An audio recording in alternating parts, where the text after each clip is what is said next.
doing the intro for this video in the Orange Kitchen because I've been invited out onto a friend's permission to help cover the ground. My permissions are all knee-high length with the grass, so I can't get on any of them at the moment. So I've been kindly invited out to do a joint effort, and I don't know where it is. I don't know what landmarks there are, and hence why I'm doing the intro here, because I don't really want to give away where his permission is if I can help it. Hopefully there'll be nothing around there, so you might see a bit of me in front of the camera if we get any good targets. Otherwise it's just going to be a chest mount view today. So Paul, thank you very much for inviting me out on to one of your permissions to help cover it. And it's stupid o'clock in the morning on the last bank holiday Sunday in May. So let's chit chat, let's get out there. I'll see you in the field. See you in a bit. Right, so we're out in the field. Grass is a little bit longer than we'd hope, but it's easy swinging, and it's also slowing down the swing as well. But first target, this is 16-17.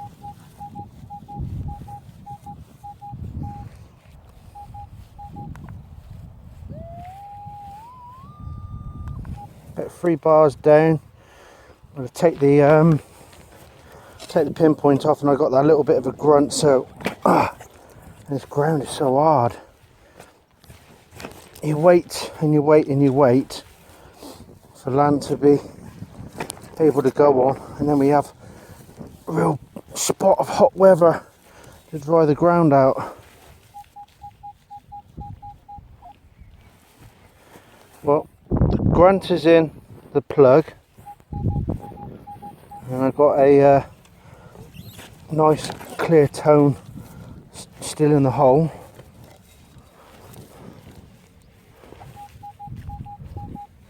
Still in the hole.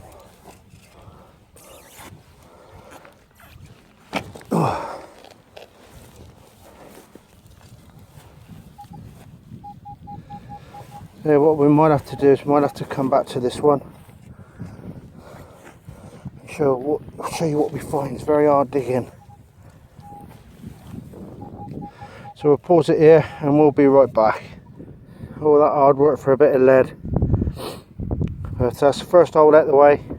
Let's see what else we can find in this long grass. Oh, we've got one here.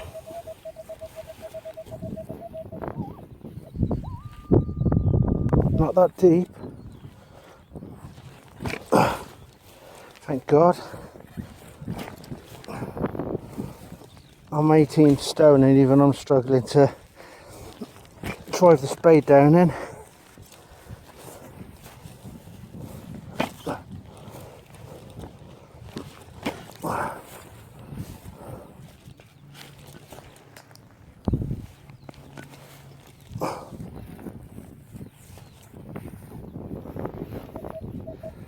Well, we've got something round.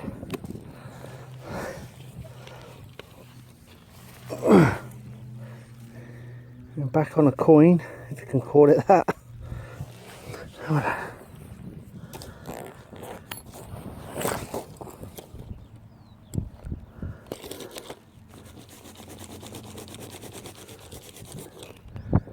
It'll be a grotty halfpenny by the looks of it.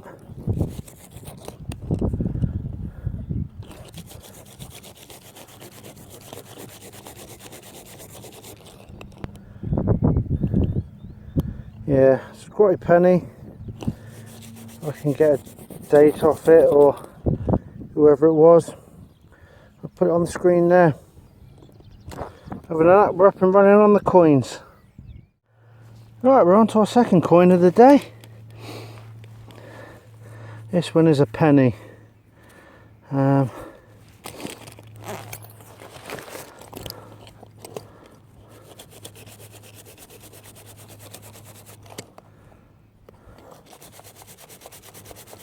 If a bit of water will bring her to life, or him.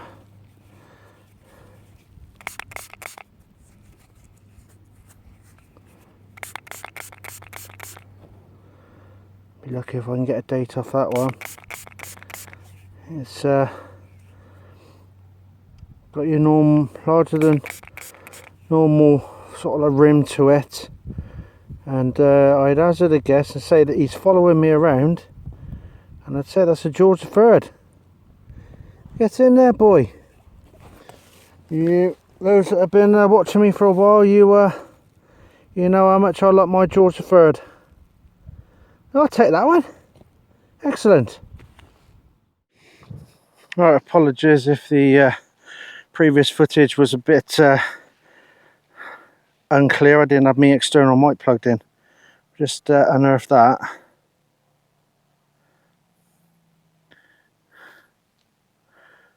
I don't know whether that's part of a ring or something. I've just spoken to my mate Paul, who's had Roman off here before. He seems to think that is quite possibly something Roman. Sorry about my nails. I'm a bit of a nail biter.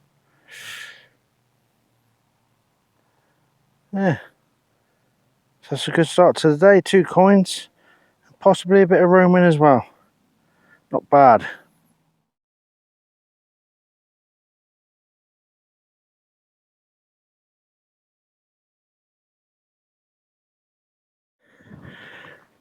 Right, just out of that hole there, I've just had this.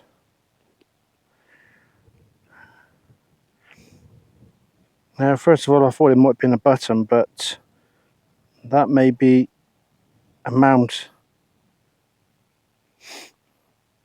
I don't know whether it's a case of looking too hard or whether that is a pattern on there. My eyes want to see something that's not there, or maybe you lot do as well. But if it's not Roman, it's going to be probably medieval. I'll take that anyway. So far, so good on the finds.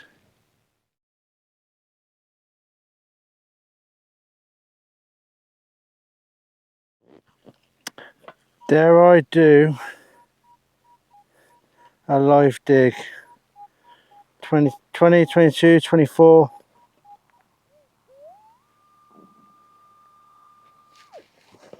Right.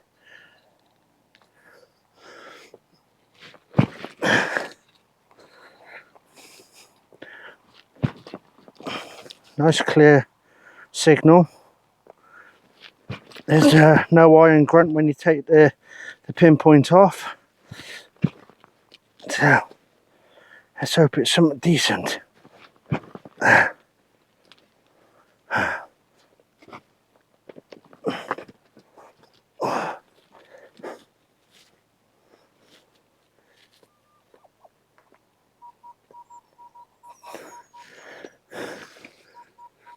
25, 26. There's going to be a bit of crap in it, I just know it.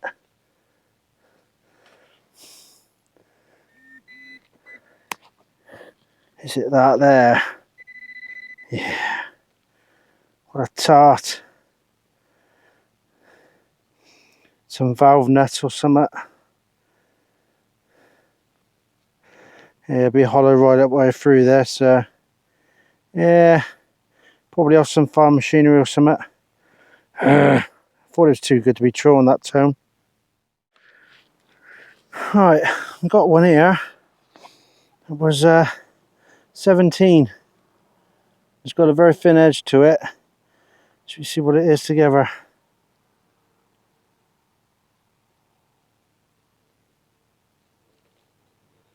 It's another coin. What though, I don't know. Looks to be about the size of a farthing.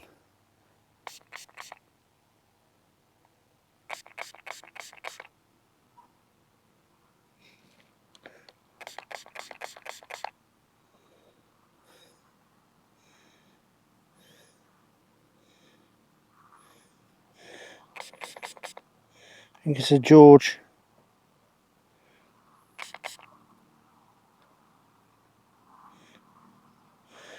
I can't see what it is here.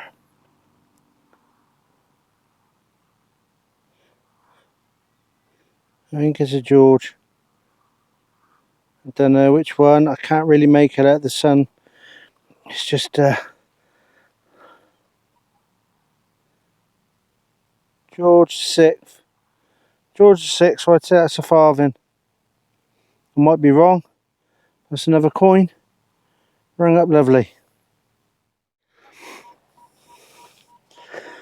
Right. Not far below the surface. So I'll give this a bit of a dig.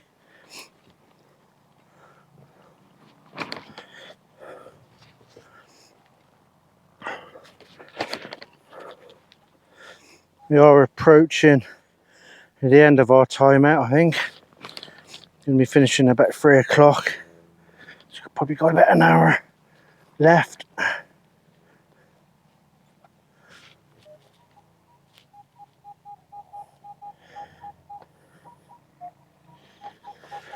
Now, it's in the plug. Going to be rubbish again.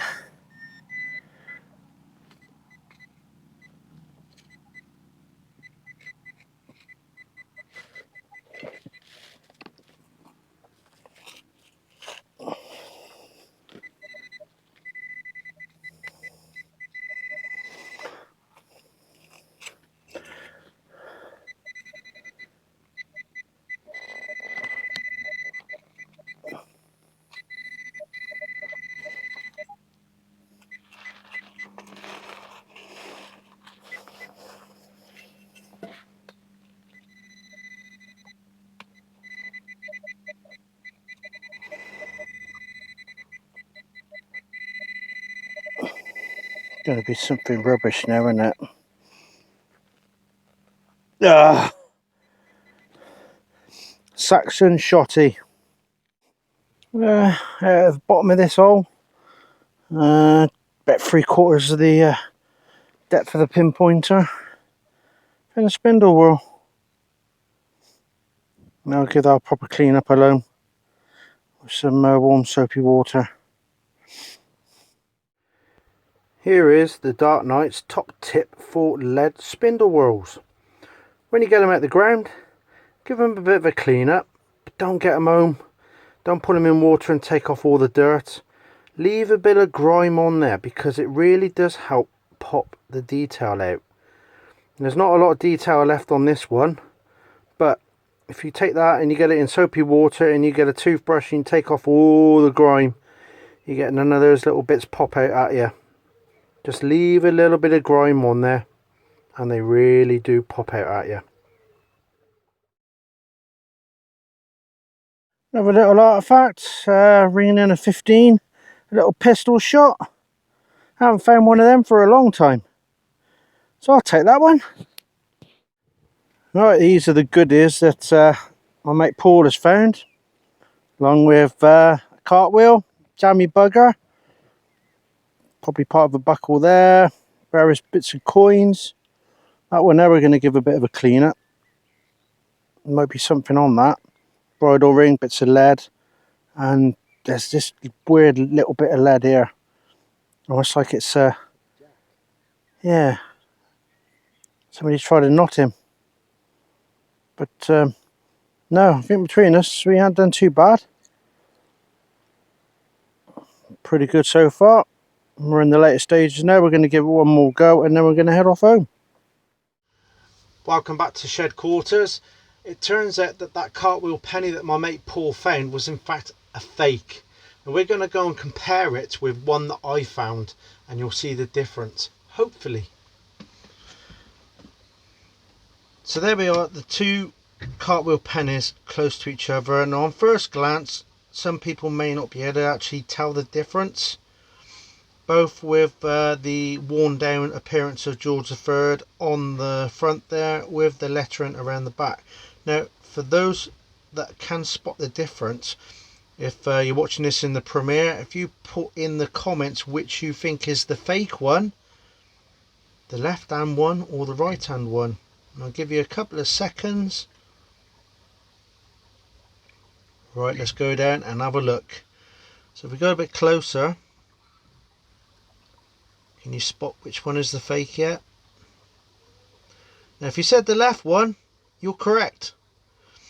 Now you can see the portrait is literally worn down to nothing, with literally the remnants around the outside of the portrait. That would have been to do with possibly the type of material that they used. Whereas you can see the one on the right is worn down, but you can still make out George pretty good there. And the other giveaway is also the letters. The fake ones, the letters are actually raised on the coin's rim, whereas the fake one, the real one, they are, the word is encused, I think. So you can see that there, and you can definitely see those are literally pressed into the rim, and the fake ones are sat proud. There you go. So that is a first fake cartwheel penny that I've actually come across. Very nice. Will go into the collection. So thank you, Paul, for giving me that cartwheel. He knows I love the cartwheel pennies, so that's another great thing to put on my display. So there you go. Keep your eyes out. There are, you know, the 1797 cartwheel penny, and then of course then they got the 2D, which is twice as thick as the cartwheel penny. That's the 2p one. And now I've come across my very first fake cartwheel. So that'll do nicely, go into the collection nicely, along with the original. Cracking. Right, back to the field. Right, bloody hard digging that hole. 16, managed to get it out. I think we're on a bit of silver. And the thing is it milled or is it hammered? Oh, it's a bloody hammered. Oh, you beauty. Oh, we were literally just saying we just had a bit of a break half an hour ago, so let's get on the last stretch and see if we can get an hammered. Oh, you beautiful. Now, I'm no expert on hammereds, but I'm looking at the top left there is Got Don, so I'd say that is a London mint possibly.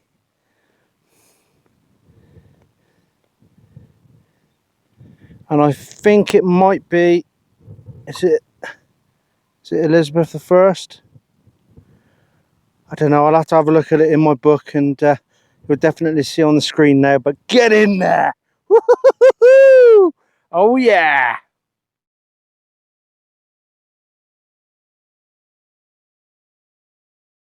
So here we are at home. This is nearly a week later. I'm actually finishing off the video before it goes out on the Saturday. Right, let's go down and have a look at the trash. So it may not look a lot, but if you're digging those individual parts in the field, there's quite a few holes to dig. The one that I shouldn't have dug, should have known really, but I dug it anyway. It was actually a banging signal, but it was actually close to the surface. So that's probably off some sort of cultivator plough type machine or something or other. Here we got lead corner. There's only 4 bits of lead there. That, a miscellaneous screw tap thing with a hole in the top. I don't know whether that's worn through or whether there's something that screws into that. That was a high ringer because it's brass. Shotty 1, 2, 3 of those. Funny enough, that one there actually rang off a high 20. I'm surprised at that because shotties normally come in around about the 14 to 17 mark. Button corner, pot rivet, half of a ring thing. I don't know what that is, possibly a bit of bronze or something or other. And that one, tin plate crap. So there you go. That's all the rubbish, and obviously you've seen the good bits in the video. If you're just skipping to the end of this video in the hope I'm putting all my good stuff at the end, bad news, you're gonna have to rewind back through to watch all the good stuff. That's how I roll. I don't put the good stuff at the end so people can skip to it. Anyway, thank you again as always for tuning in and watching the video. To all those who came along to the premiere, thank you very much. Love to you all. We will be back up on that field once it's been cut, and I should be able to do a bit of more of me in front of the camera up there as well, because I've, you know, I haven't looked around. There's nothing really in the background that's going to give away the destination. Again, thank you, Paul, for inviting me up onto your permission. It's got huge potential, that has. So right, we're going to get off and finish editing this video for your delight, and hopefully we'll be out on the weekend. We'll just see what the weather brings and what land is available. Until then, take care of yourself, stay safe, and I'll see you on the next hunt. All right, thank you very much.